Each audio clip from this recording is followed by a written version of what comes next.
Well, according to a leaked document by a Lebanese newspaper, it claims to have parts of the Trump deal of the century. So we're going to look into this and see exactly what it does entail. I've looked at some of the parts, and truthfully speaking, it sounds exactly what I would have figured President Trump would do.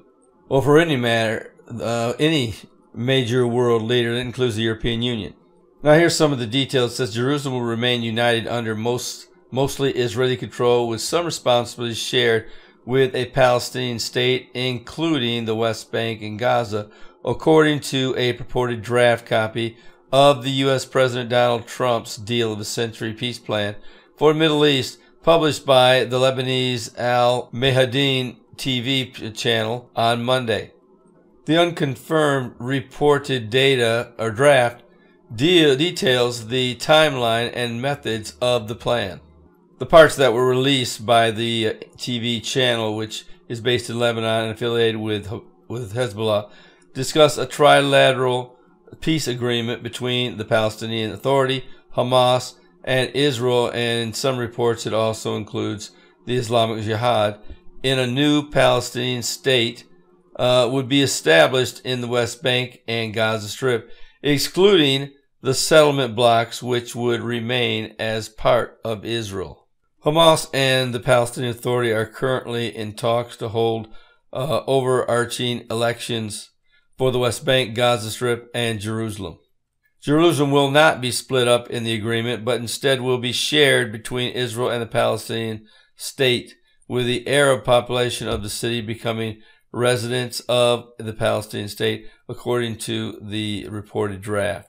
Now here's some information on the Temple Mount. It says the Al-Aqsa Mosque will be put under Saudi Arabian control instead of Jordanian control, according to the reported draft. The mosque is currently administered by the Waqf, an arm of the Jordanian Ministry of Sacred Properties. It is unclear whether the rules currently prohibiting non-Muslim prayer at the site would change under Saudi Arabian control. It is also unclear why this change would take place. You know, that is kind of strange. You would have thought that in the plan that the Temple Mount would be controlled by the same people who's always controlled it since Israel's been a nation. But for some strange reason, it has been transferred from Jordan to Saudi Arabia. And it could very well be that this is what they had to do in order to get a temple built on the Temple Mount. Now, of course, that's speculation on my part, but at some point, that temple has to be rebuilt. The Jerusalem municipality would become responsible for the entire city of Jerusalem, but the Palestinian state would be responsible for education and would pay the Israeli municipality taxes and utilities. Jews will not be allowed to purchase Arab homes, and Arabs won't be able to purchase Jewish homes. And no additional areas will be annexed to Jerusalem. Holy sites in the city will remain as they are today, according to the report. In the Gaza Strip, Egypt would grant land to the new Palestinian state in order to build an airport and industrial facilities. Palestinians would not be able to live in the lands provided by Egypt. A highway and a pipeline for treated water would be built between Gaza and the West Bank, according to the reported draft. The United States and Europe and the European Union and the Gulf states would help implement the agreement and sponsor it economically. There's your piece with many.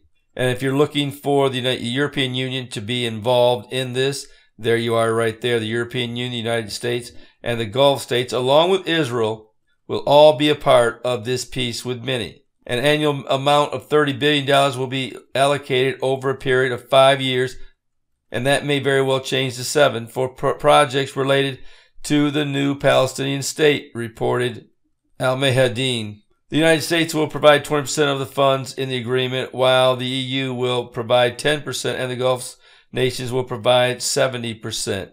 The contributions provided by the Gulf nations will be split between them according to their oil-producing capacities or capabilities. According to the draft, an agreement will be signed between Israel and the new Palestinian state, with Israel providing protection to the state from external aggression, while the Palestinians pay for it. The amount that the Palestinians will need to pay for this protection will be negotiated between the Arab nations and Israel. And here's something you want to pay attention to. The Al-Mahadin report detailed a timetable provided in the draft copy of the agreement. And as I said, I always like to hear about a timetable because that plays right into what the Bible says will end up being a 7-year peace accord, or however you want to describe it.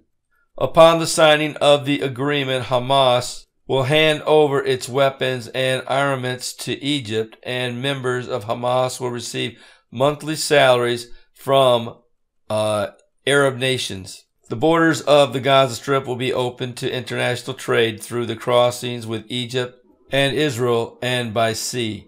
Trade will also open between Gaza and the West Bank.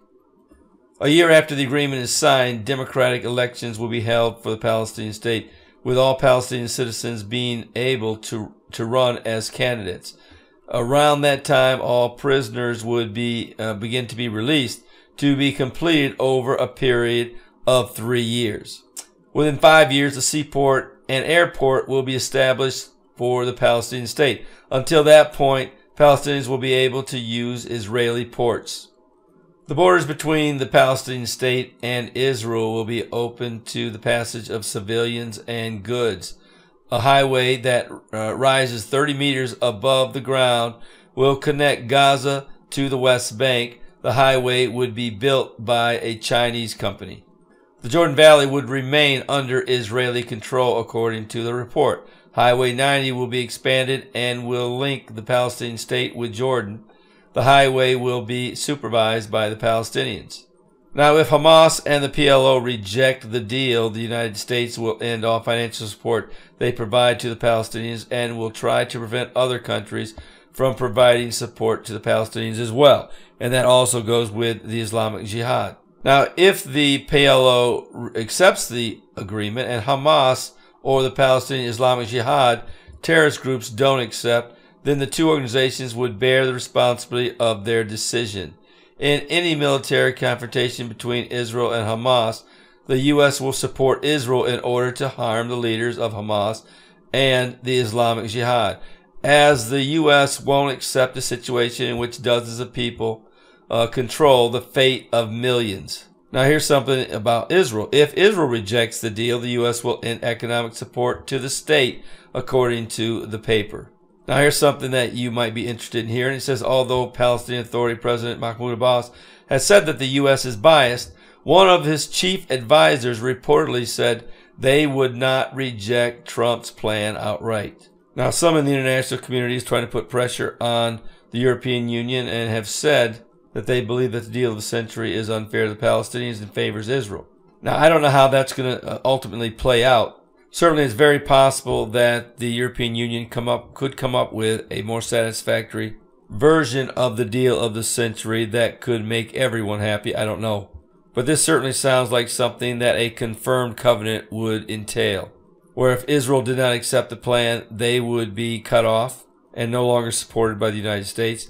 And in the other direction as well, Hamas or the PLO or the Islamic Jihad, if they did not accept the deal, then they would be cut off. And the United States would work toward making sure other countries cut them off financially as well. So I really think that this version of the plan sounds quite accurate. Even though it's said to be leaked and certainly has not been verified, it certainly sounds like something that would be a plan that I think would finally end up being the plan that the Bible talks about. But like I said, I think that the European Union is going to play a bigger role in this when it's all said and done. But you need to remember this right here, that it's more important as to who breaks the covenant. That will be when we will know who the Antichrist truly is. But it sounds like to me that all the players that I believe are necessary to be involved to make this plan work are now involved.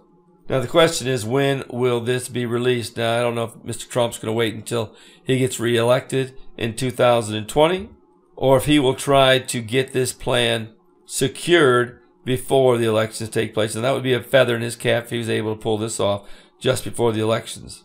So that very well may be his plan.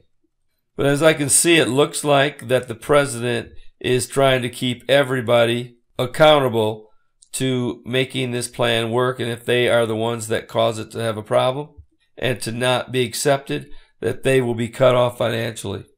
But I will say this right here. I do believe that you should take this very seriously. And one other thing that I also will mention that you should take very seriously is the transfer of the Temple Mount responsibilities being shifted from Jordan to Saudi Arabia. That ultimately may play a big role in how the temple is actually rebuilt. But of course, that's just speculation. I'm not sure. I know it has to be rebuilt, but we don't know how that's going to take place. Well, that's my report for today. I hope that this gave you a little insight on what's going on. This day of the century is still not dead. It's not been pushed off to the backside in the back burner. I'm not sure what they're waiting on to release it. But from this report, it seems like it's still very much alive. So I'll try to keep an eye on this, and hopefully it will be released soon. And that's my report for today. But if you don't know the Lord, today is the day of salvation. I hope that you know Jesus as your Savior. If not, your time is running out. I would encourage you to accept the Lord today and allow Him to be Lord of your life. And you, Christian, you need to get a copy of my Tribulation Period Survival Guide. Your time is also running out to get your lost friends and loved ones that copy. Go down to the description section of this video and get either the free version or the paperback. As you know, the paperback is written in English, but the free version is written in 9 different languages. I hope you'll make that choice today. And if you haven't subscribed to this channel, I would appreciate it if you would. Just go down and hit the subscribe button, and you will get notified anytime I do a video. Well, this is Terry Malone with the Calvary Prophecy Report.